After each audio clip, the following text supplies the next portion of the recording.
Half a year ago I decided to start learning Unity. This is the result of 6 months of work. I started learning computer science about 1.5 years ago, in which I mostly focused on learning coding languages. I spent most of my time messing around with C language. I did have a lot of fun making programs with C. Then I want to learn how to make games. So as every human I searched on Google how to make games, and that's when I found Unity. So I don't know anything about C# programming, and I still don't know how to code in C#. And I've always been a huge fan of games like Hill Climb Racing, or Forza Horizon, and any other racing game.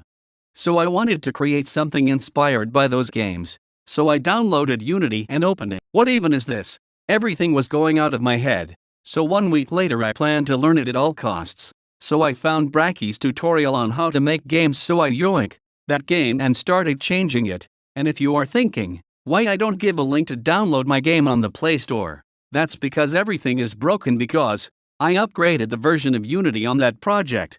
But if you still want to download, I don't know why you want this, but there is a link in the description. So after that I took part in Bracky's Game Jam and made this game in 1 week.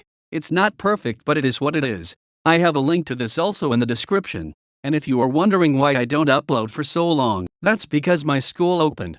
But from now on, I will try to be regular. That's what you expect from a 13-year-old. And I hope you want to tag along.